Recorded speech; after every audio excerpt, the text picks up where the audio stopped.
तो आज हमको माइक्रोब्स इन ह्यूमन वेलफेयर का 4 टॉपिक पढ़ना है, दैट इज बायोगैस प्लांट। बहुत इंपॉर्टेंट है बायोगैस प्लांट। आपको 5 मार्क्स का क्वेश्चन आता है स्टेट बोर्ड के लिए और सीबीएसई के लिए भी, दोनों के लिए इंपॉर्टेंट है इक्वली। अब देखो यहाँ पे पढ़ना क्या है हमको, बायोगैस प्लांट होता क्या है। सबसे पहला क्वेश्चन, बायोगैस प्लांट होता क्या है, उसका डायग्राम, फिर उसके एडवांटेजेस, फिर उसके डिसएडवांटेजेस। किसी भी चीज़ का एक एडवांटेज होगा तो कोई एक डिसएडवांटेज होगा ही होगा। तो हम मेनली फोकस करेंगे हम किस में, एडवांटेजेस में, पर हमको एक या दो डिसएडवांटेज भी लिखना पड़ेगा अगर क्वेश्चन पूछा है 5 मार्क्स का। तो अब यहाँ पर क्या होता है, सर्टेन बैक्टीरिया से यूज़ कर रहे हैं। तो हम ये पूरे चैप्टर में पढ़ क्या रहे हैं, जो आपके यूज़फुल बैक्टीरिया है, जो आपके क्या है, यूज़फुल बैक्टीरिया है। अब इससे हम करते क्या है, इलेक्ट्रिसिटी बनाते हैं। क्या बनाते हैं, इलेक्ट्रिसिटी। अब हमारे जो कन्वेंशनल सोर्स ऑफ एनर्जी है, जिससे हम पावर प्लांट से इलेक्ट्रिसिटी बनाते हैं, हाइड्रोथर्मल प्लांट से बनाते हैं, विंड पावर प्लांट से बनाते हैं, न्यूक्लियर से बनाते हैं, उसमें और इसमें डिफरेंस क्या है। बिजली तो अपन कोयला जला के भी बना रहे हैं ना, तो उसमें और इसमें डिफरेंस क्या है, एक ही कॉमन डिफरेंस है, दोनों में इलेक्ट्रिसिटी बन रही है, पर कोयले जलाने में पॉल्यूशन ज़्यादा हो रहा है, एयर पॉल्यूशन हो रहा है, इसमें कोई भी पॉल्यूशन होता है क्या, नहीं। तो ये जो होते हैं जिसमें कोई भी पॉल्यूशन नहीं होता, इसको बोलते हैं इको फ्रेंडली। क्या बोलते हैं, इको फ्रेंडली। आपने सुना electric bike car eco friendly. Eco friendly का मतलब होता है जो इन्वायरमेंट को कोई भी डैमेज क्रिएट नहीं कर रहे, इवन उसको मदद कर रहे हैं, इवन उसको क्या कर रहे हैं, मदद कर रहे हैं। These are termed under eco friendly electricity. ठीक है, तो यहाँ से हमको कोई भी गलत टाइप की इलेक्ट्रिसिटी नहीं मिल रही, मतलब जिससे कोई एडवांटेज तो है, डिसएडवांटेज कुछ नहीं है हमारे पास।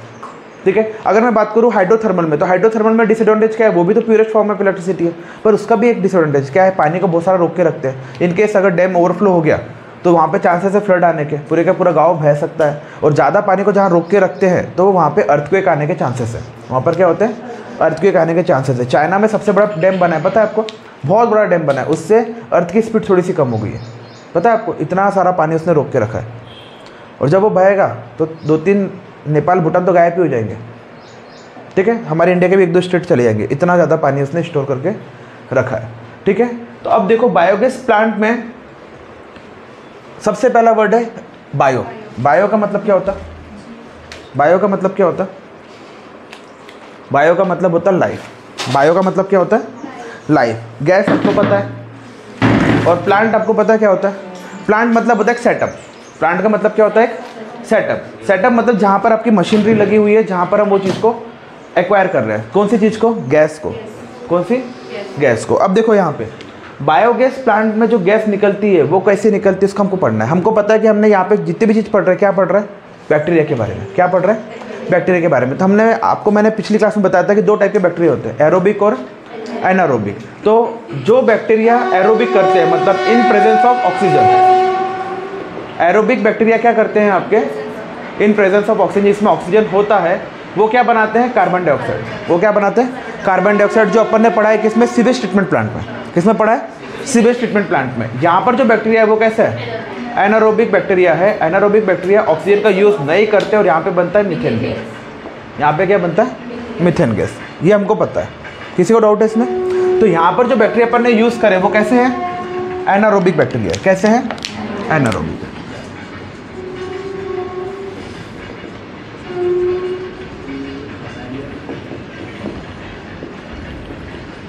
इन एब्सेंस ऑफ, हाँ, इन एब्सेंस ऑफ ऑक्सीजन क्या बनाएंगे ये आपके, मीथेन गैस। मीथेन का फॉर्मूला क्या है, CH4। ऐसे बैक्टीरिया जो मीथेन गैस बनाते हैं, ध्यान से सुनना, ऐसे बैक्टीरिया जो मीथेन गैस बनाते हैं उसको कहते हैं मेथेनोजेंस। ऐसे बैक्टीरिया जो मीथेन गैस बनाते हैं उसको क्या बोलते हैं, मेथेनोजेंस बैक्टीरिया। इसमें सबसे इंपॉर्टेंट एग्जांपल है मिथेनोबैक्टीरिया। मिथेनोबैक्टीरिया ये इसका एक क्लास है। तो मिथेनोबैक्टीरिया नाम का एक बैक्टीरिया है जो ऑक्सीजन के एब्सेंस में कौन सी गैस बनाता है, मीथेन गैस। इसी को बोलते हैं चीफ गैस ऑफ गोबर gas plant. Chief gas off गोबर गैस प्लांट। अब इसका दूसरा नाम भी पता चल गया, बायोगैस प्लांट को और क्या बोलते हैं, गोबर गैस प्लांट, क्योंकि इसमें प्राइमरी जो चीज़ हम यूज़ करते हैं वो क्या है, काऊ डंग, मतलब गोबर। ठीक है, अब मीथेन गैस के साथ साथ यहाँ पे 2 गैस और बनती है। एक बनती है आपकी हाइड्रोजन डाइऑक्साइड, दूसरी बनती है आपकी कार्बन डाइऑक्साइड, नहीं बाबा सॉरी, कार्बन डाइऑक्साइड और हाइड्रोजन गैस, 3 चीज़ें और बनती है। ठीक है, पर मेन क्या बनती है आपकी, मीथेन गैस। बाकी 2 गैसें साथ में और बनती है। किसी को इसमें डाउट है? तो यहाँ पर हो क्या रहा है, बायोगैस प्लांट में या गोबर गैस प्लांट में एक बैक्टीरिया यूज़ हो रहा है, वो कैसा है आपका एनारोबिक, जिसको ऑक्सीजन की जरूरत नहीं पड़ती। ऑक्सीजन की प्रेजेंस में वो क्या, ऑक्सीजन के एब्सेंस में क्या बना रहा है, मीथेन गैस बना रहा है। उसका नाम क्या होता है, methanogens. Methanogens are the bacteria which in absence of oxygen produce methane gas, और उसका एग्जाम्पल क्या है, मिथेनो बैक्टीरिया। ठीक है, इतना अपने को समझ में आ गया। हाँ, अब देखो मीथेन गैस जो है इसमें बनने का प्रोसेस देखो कैसा होता है। सबसे पहले क्या होता है, जो भी आपका वेस्ट प्रोडक्ट है, कौन सा, बायो वाला, रॉ वाला नहीं। बायो मतलब जिसमें लाइफ है, ऐसा नहीं कि पत्थर कंकड़ डाल दे रहे लकड़ी, है ना, वो नहीं, जिसमें क्या है, लाइफ है। लकड़ी की मैं इसलिए बात नहीं कर रहा क्योंकि जैसे ही प्लांट से लकड़ी कट गई वो क्या हो गया, डेड। हमको लिविंग चीज़ डालना है, तो क्या डालते हैं इसके अंदर अपन, सब इसको बोलते हैं आपका स्लज। क्या बोलते हैं, यहाँ पे रहता है काउडंग। डंग का मतलब क्या होता है, गोबर। तो काउडंग बोला तो इसके मतलब इसके अंदर बकरी का गोबर भी आ गया, बफेलो का गोबर भी आ गया, जितने भी एनिमल्स है उसका सबका क्या आ गया, गोबर। इसको डंग मतलब होता है गोबर। साथ में जितनी भी ड्राई लीव्स है, ड्राई लीव्स का मतलब क्या होता है, सूखी पत्तियाँ। ठीक है, फिर घर पे अपन जो सब्जी छिलते हैं उसको बोलते हैं वेजिटेबल्स पील्स। उसको क्या बोलते हैं, वेजिटेबल्स पील्स। फ्रूट के पिल्स, तो जितने भी सपोज आपके आलू छिलने के छिलके निकले, फ्रूट के कोई छिलके निकले, सूखी पत्तियाँ और काउडंग, सबको अपन ने क्या कर दिया, इसके अंदर डाल दिया और इसमें पानी डाल के इसको बना दिया, मिक्स कर दिया, और इसको बोलते हैं स्लरी।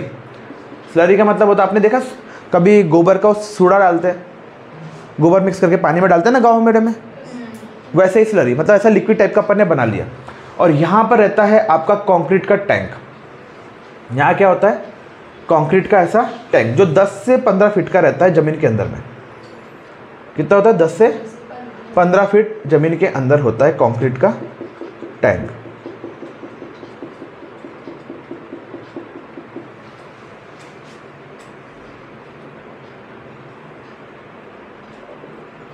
ठीक है, ये क्या है आपका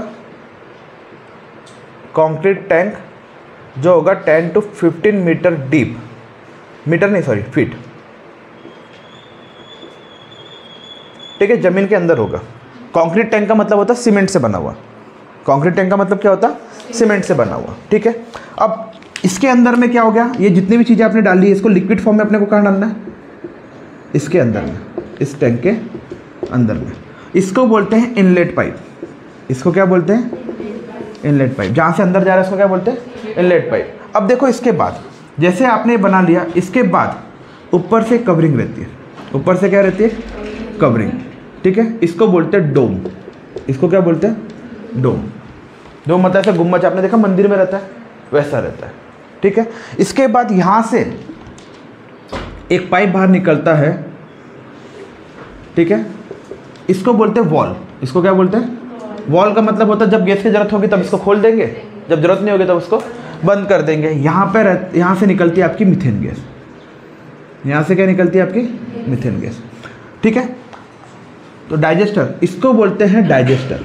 इसको क्या बोलते हैं, डाइजेस्टर। मतलब जहाँ पे पूरी चीज़ें क्या हो रही है आपकी, डाइजेस्ट। जैसे आपके स्टमक में डाइजेस्ट होती है वैसे यहाँ पर कहाँ होगी, आपके कंक्रीट टैंक जो है इसको क्या बोलते हैं, डाइजेस्टर। यहाँ पर अब जैसे ही क्या होगा, अब जैसे ही आपने इसको यहाँ से भेजा, अब यहाँ पे क्या होगा, 4-5 दिन तक रहेगा। और यहाँ पे कौन से बैक्टीरिया काम करेंगे, आपके मिथेनोजेंस वाले बैक्टीरिया। अभी 4-5 दिन में क्या कर देंगे, इस चीज़ों को डिकम्पोज करके क्या करेंगे, आपकी मीथेन गैस बनाएंगे। क्या बनाएंगे, मीथेन गैस। और इसके बाद यहाँ से एक और पाइप बाहर निकलता है, यहाँ से एक और पाइप बाहर निकल जाता है जिसको बोलते हैं आउटलेट पाइप। ठीक है, जैसे इसका जो अपन ने यूज़ किया, इसके बाद इसमें जो गैस बन गई, उसके बाद इसको निकाल लिया। इसको यूज़ करते हैं एज अ मैनर और फर्टिलाइज़र। ये वर्ल्ड का सबसे अच्छा मैनर और फर्टिलाइज़र है, क्योंकि पूरी चीज़ें किसकी बनी हुई हैं, आपकी बायो की चीज़ की। इसी को बोलते हैं बायो मैनर। इसी को क्या बोलते हैं, बायो मैनर, जैविक खाद। और ये क्या होता है, इसको हम यूज़ करते हैं as a fertilizer in agriculture field. कहाँ डालते हैं इसको अपन, as a fertilizer in agriculture field. ठीक है, तो इसका दोनों चीज़ हमारे लिए, घर का कचरा भी साफ़ हो रहा और जो आउटपुट प्रोडक्ट है उसको भी हम अपन कहाँ यूज़ कर रहे हैं, खेत में यूज़ कर रहे हैं, इसलिए हमारे लिए बहुत इंपॉर्टेंट है। अब देखिए यहाँ से जब हम यूज़ कर रहे हैं, इसको आप लेके जा सकते हो। तो सपोज आपने घर लेके चले गए,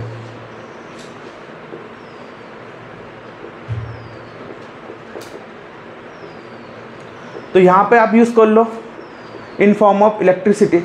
इलेक्ट्रिसिटी को किस फॉर्म में यूज़ करोगे, लैंप पे जला लिया आपने, या फिर क्या कर लोगे, गैस के फॉर्म में। तो मीथेन गैस को डायरेक्टली आप यूज़ कर सकते हो किसमें, गैस के फॉर्म में। मतलब चूल्हा जैसे अपन गैस का सिलेंडर होता है ना, वैसे ही चूल्हा का रहता है, उसमें गैस का पाइप की जगह इसका पाइप लगा दो और गैस आप यूज़ करना चालू कर दो। तो बहुत ही सिंपल सब्जेक्ट है। एक आपका पाइप है जहाँ पे अपन ने पूरी चीज़ों को मिक्स करके क्या कर दिया, इसमें मेन चीज़ क्या रहेगी आपकी, गोबर। मेन चीज़ क्या रहेगी, गोबर। बाकी जैसे बस आपने केले खाए तो केले की छिलके भी डाल दो इसके अंदर, सब चीज़ें डाल दो, ठीक है। इसके बाद ये यहाँ पर आ गया 10 से 12 दिन तक। इनिशियली सबसे पहली बार जब चालू करोगे तब 10-12 दिन लगेंगे, और एक बार जब प्रोसेस में आ गया, तो आप क्या करोगे, जैसे आपने दिन सुबह साफ़ किया, गाय का जितना भी गोबर है उसको कलेक्ट किया, रात की सब्जी का जो छिलका है, सुबह की सब्जी का छिलका है, सबको मिक्स करके कहाँ डाल दिया, इसके अंदर में, ठीक है। 2-4 दिन बाद फिर इसको निकाल लिया, और 1-2 साल बाद में इसको क्लीन कर लिया, ठीक है। तो गोबर की चीज़ें तो तक टेंशन वाली बात भी नहीं है। और इसको भी कहाँ डाल दिया, खेत में, गमले में डाल दिया, तो यही तो ऑर्गेनिक मैनर है, ठीक है। अब ये चीज़ें में देखो, इसमें एक चीज़ हमको ये समझना है कि ये जो टेक्नोलॉजी है ये इंडिया की है। ये टेक्नोलॉजी कहाँ की है, इंडिया की। वर्ल्ड में सबसे पहले हमने ही बनाया था, और 2 इंस्टीट्यूट ने मिल के बनाया। ये टेक्नोलॉजी कहाँ की है, हमारी इंडिया की है, और 2 वर्ल्ड के 2 मतलब हमारे इंडिया के सबसे अच्छे 2 इंस्टीट्यूट ने मिलकर बनाया। पहला इंस्टीट्यूट है आपका IARI, क्या नाम है पहला, IARI, Indian agriculture research institute. क्या नाम है, इंडियन एग्रीकल्चर रिसर्च इंस्टीट्यूट, जिसका फुल फॉर्म आपके हैंडआउट में दिया हुआ है, ठीक है। अब इसका नामकरण बदल गया, अब ये हो गया ICAR। अब इसका नाम क्या हो गया, ICAR, Indian council of agriculture research. Initially क्या था, इंडियन एग्रीकल्चर रिसर्च इंस्टीट्यूट, अब हो गया Indian council of agriculture research. पर आपके बुक में ये वाला लिखा है तो आपको यही आएगा, ये नहीं आएगा। इसके बाद दूसरा इंस्टीट्यूट है आपका KVIC। KVIC का मतलब होता है khadi village and industries commission. क्या होता है, khadi village and industries commission, ठीक है। ये क्या काम करता है, जितने भी गाँव के प्रोडक्ट होते हैं, जैसे सूती कपड़ा पहनना, शहद, मतलब गाँव से रिलेटेड जितने भी प्रोडक्ट है उसको ये देखता है, ठीक है। तो जैसे अपने पहले बोरे चलते थे सूती वाले, आजकल तो प्लास्टिक के आगे, पहले सूती के बोरे आते थे ना, वो सब चीज़ें ये देखता है, ठीक है। तो ये दोनों ने मिलके ये टेक्नोलॉजी इन्वेंट करी। अब वर्ल्ड में सबसे ज़्यादा यूज़ होती है, हमारे इंडिया में कम होती है। वर्ल्ड में उनने क्या करा, एक्चुअली है तो सब बायो की चीज़। अमेरिका ने क्या करा, ये जो चीज़ें हैं इसको डायरेक्टली जोड़ दिया आपके गटर के पाइप से। किससे जोड़ दिया, डायरेक्टली गटर के पाइप से। अब सबसे ज़्यादा नाइट्रोजनस वेस्ट किस में होता, काऊ डंग से भी ज़्यादा होता ह्यूमन डंग में, मतलब ह्यूमन पॉटी में। डायरेक्टली उससे जोड़ दिया तो इसकी गैस ट्रिमेंडस अमाउंट की 4 गुना 5 गुना बढ़ गई, ठीक है। अब ये वाला प्लांट हमने भोपाल में भी लगाया है, तो हर बड़े बड़े नगर पालिका में एक प्लांट होना चाहिए। तो पूरे जितने भी गांव का कचरा है, गांव का मतलब पूरे शहर का, अब जैसे गाड़ी वाला है घर से कचरा निकाल, तो अपन ने करा गीला कचरा, सूखा कचरा, ये सब कचरे को ले जाकर यहाँ डालो, तो पाटोना की इलेक्ट्रिसिटी फ्री में लो ना, काय को खरीद टेंशन लो, ऐसा करना चाहिए। तो इतना बड़ा सेटअप होना चाहिए। और कहाँ करो इसको, जहाँ बंजर ज़मीन है, जहाँ दिक्कत ही नहीं है, जहाँ बंजर ज़मीन है, जहाँ कुछ नहीं होगा, वहाँ गड्ढा खुद के बना लो। और उसके बाद पता है ये सब चीज़ें आप वहाँ डालना चालू करोगे ना, वो बंजर ज़मीन भी आपकी उपजाऊ हो जाएगी, ठीक है। तो भोपाल में ये प्लांट है, भोपाल में इतना बड़ा प्लांट है। सबसे पहला प्लांट लगा था आपका बैतूल के पास भैंसदेही गाँव में।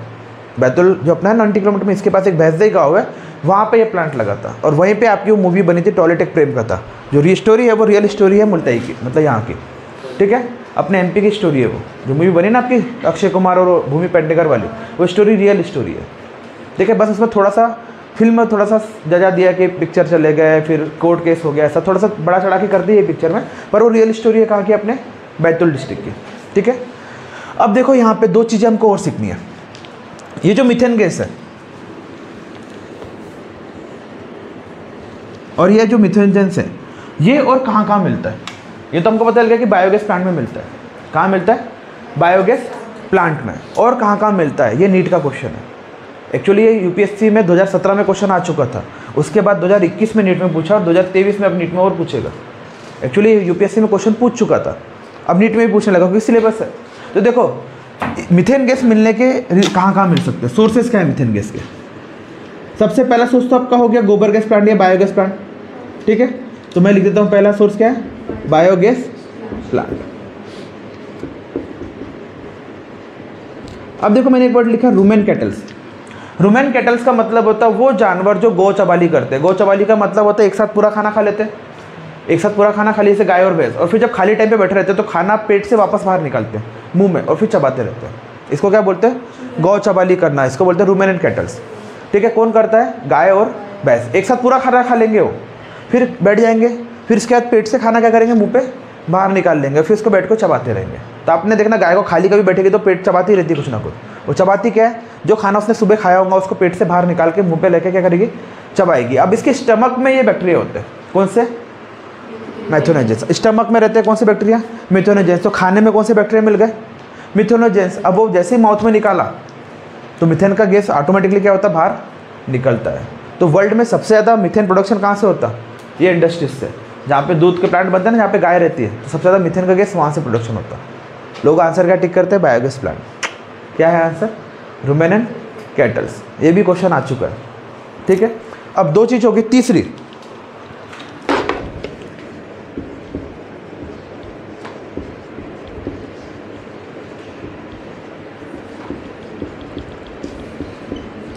मार्शी एरिया और स्वाम्पी एरियाज। मार्शी एरिया का मतलब होता है दलदल वाली जगह, स्वाम्पी एरियाज का मतलब होता है कीचड़ वाली जगह। ठीक है, तो जहाँ पर दलदल सुना है ना सबने, ऐसा कोई व्यक्ति नहीं होगा जिसको दलदल नहीं पता होगा। तो जहाँ पे दलदल होता है, कीचड़ वाली जगह है, वहाँ पर क्या होता है? रूट्स को प्रॉपर्ली ऑक्सीजन नहीं मिल पाती, रूट्स को प्रॉपर्ली ऑक्सीजन नहीं मिल पाती, और ऑक्सीजन नहीं मिली तो क्या बना आपका? Methane gas. क्योंकि बैक्टीरिया तो सभी जगह प्रेजेंट है, अपन ने पढ़ा है सबसे पहली क्लास में, बैक्टीरिया आर ओमनी प्रेजेंट। तो कीचड़ में भी कौन से बैक्टीरिया प्रेजेंट है? वहाँ पे ऑक्सीजन मिल रहा है क्या उसको? नहीं मिल रहा, तो क्या बनाएगा? Methane gas. तो मार्शी एरियाज में कौन सी गैस मिलती है?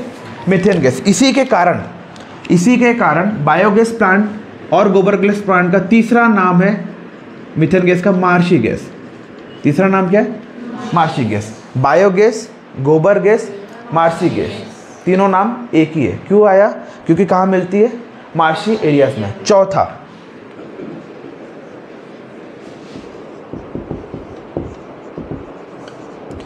राइस फील्ड, आपके चावल की खेती। अब यहाँ पे देखा होगा चावल में भी कीचड़ रहता है, चावल जो लगाते हो क्या रहता है? पूरा कीचड़। अब कीचड़ में ऑक्सीजन मिल रहा है क्या? नहीं, तो क्या बनेगा? ये चारों क्वेश्चन थे आपके 2017 यूपीएससी के, जिसने नीट में पूछ लिया। ठीक है, तो बहुत डिटेल क्वेश्चन था ये, सभी से नहीं बना, सबने आंसर क्या टिक करा? ये। और जब ये पहली बार मैंने नीट की क्लास ली थी पांडुरना में, तब ये क्वेश्चन देखा तो इसका आंसर ये था। और ये बहुत अच्छे से नहीं बनता क्योंकि बहुत डिटेल में है ये, किसी ने सोचा नहीं था कि इस टाइप से क्वेश्चन पूछेगा कभी हो।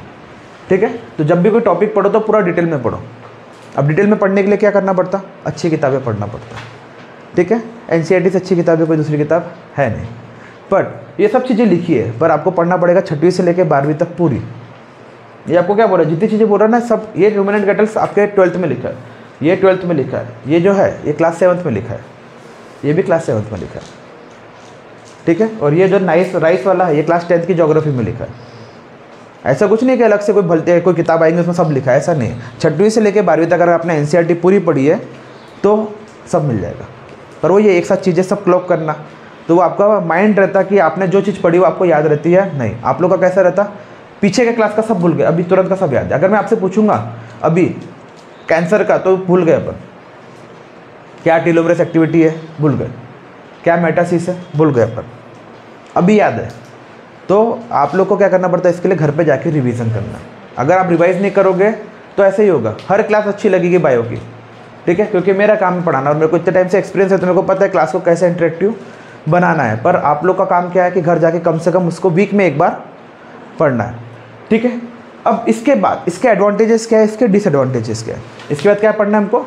इसके एडवांटेजेस और इसके डिसएडवांटेजेस। तो ठीक है, एडवांटेजेस हम देख लेते हैं। एडवांटेजेस क्या है? एडवांटेजेस इसके सबसे पहला एडवांटेज इसका ये है कि लेस पोल्यूटिंग है। क्या है? लेस पोल्यूटिंग, मतलब कोई पोल्यूशन कर रहा है क्या? नहीं। तो कैसा सोर्स है? Renewable source of energy. Bar bar renew होता ना, कुछ खर्च तो नहीं हो रहा इसमें कि अपन इसमें इलेक्ट्रिसिटी खर्च कर रहे, कोई सेल लगा रहे, कुछ नहीं, बस डालो और वहाँ से आउटलेट लेके निकाल लो और उसको भी यूज़ कर सकते हैं एज अ मैन्योर। तो लेस पोल्यूटिंग है। दूसरी बात है लेस कॉस्टली। दूसरी बात क्या है? लेस कॉस्टली, ज़्यादा खर्चा भी नहीं है, 1 लाख के अंदर बन जाता है। उसमें 50% सब्सिडी गवर्नमेंट की। आपको सपोज बनाने में 1 लाख का खर्चा है तो 50,000 रुपये कौन देगा आपको? गवर्नमेंट देता है। कभी कभी तो 90% देता है। जब इनिशियली जब चालू हुआ था ना तो 90%, आपको सिर्फ 10,000 रुपये खर्च करना, 90,000 रुपये कौन देगी आपको? गवर्नमेंट। अब कितना हो गया? 50-50 का हो गया। तो वो भी पुराता है ना यार, 1 लाख का प्लांट बन रहा है तो 50,000 कौन दे रही है आपको? गवर्नमेंट दे रही है। और हर गाँव में तो होना चाहिए ये, हर गाँव में होना चाहिए। मेरे यहाँ भी है, मेरे गाँव में, मेरे यहाँ है, होना चाहिए, ये होना चाहिए, अच्छी बात है। और ये बनना भी चाहिए। अगर आप लोग कभी गांव में हो, आपके चाचा बाबा हो, तो उनको बोलो कि ये बनाए। और इसकी इन्फॉर्मेशन कहाँ से मिलेगी? एग्रीकल्चर डिपार्टमेंट से। तो आप अपने ब्लॉक के अधिकारी के पास जाना, SADO के पास, और वो आपको इन्फॉर्मेशन दे देंगे, ठीक है। इसके बाद इसका ड्रॉबैक क्या है? इसके बाद इसका ड्रॉबैक क्या है, मतलब डिसएडवांटेज क्या है इसका? डिसएडवांटेज ये है, जो आपने स्लरी बनाया, बातें नहीं, जो आपने क्या बनाया? स्लरी। अगर ये लिक्विड फॉर्म में नहीं है, सपोज आपने ऐसे केले का छिलका डाल दिया, ठीक है, गोबर ऐसे डाल दिया बिना पानी डाले, तो यहाँ पे हीट जनरेट हो जाएगा और गोबर अंदर जाके सूख जाएगा। हीट जनरेट होती है, जब भी गैस बन रही है तो यहाँ पे क्या जनरेट होगी? हीट। अंदर गोबर पूरा सूख जाएगा, जैसे गोबर सूख जाते हैं ना कंडे, वैसे सूख जाएगा। तो इसमें अपने को क्या डालना पड़ता है? कंटिन्यूसली पानी डालना पड़ेगा। मतलब अगर आपका गोबर, सपोज ये बाल्टी है, गोबर आपकी इतनी है, तो आपको इतना पानी डालना पड़ेगा, क्योंकि यहाँ पे हीट जनरेट होगी, तो उसको कूल डाउन करने के लिए होना चाहिए, नहीं तो पूरे बैक्टीरिया क्या हो जाएंगे? पूरा गोबर अंदर का सूख जाएगा, ठीक है। तो डाइजेस्टर आपका वर्क नहीं करेगा। तो इसमें बस एक ही चीज़ है कि इसमें, और दूसरी चीज़, इसमें आप कोई भी पत्थर कंकड़ नहीं डालोगे, इसमें कोई भी पत्थर कंकड़ नहीं डालना चाहिए। पता चला आपने डाला, पत्थर इधर ही जम गया, अब फिर कैसे करोगे फिर, ठीक है। और पीरियोडिकली इसकी क्लीनिंग करते रहो, साल में 1-2 बार इसकी क्लीनिंग कर लो। किसी को कोई डाउट है इसमें से? तो अपन ने क्या पढ़ा? बायोगैस प्लांट एक प्लांट है जिसमें मीथेन गैस का फॉर्मेशन होता है with the help of a bacteria called methanogens. Methanogens are grouped under anaerobic bacteria which work in absence of oxygen। और वन सच एग्जाम्पल क्या है इसका? मेथेनोजेंस या मेथेनोबैक्टीरिया। These are developed with the efforts of ICAR, और initially it is known as IARI, Indian Agriculture Research Institute and khadi village and industries commission, ठीक है। किसी को डाउट है इसमें? क्या 3 मेन पार्ट है? स्लरी टैंक, डाइजेस्टर, आउटलेट, और यहाँ से आपका क्या हो गया? आउटलेट पाइप, और ये हो गया आपका वॉल्व। किसी को डाउट है इसमें से? किसी को कोई भी डाउट है?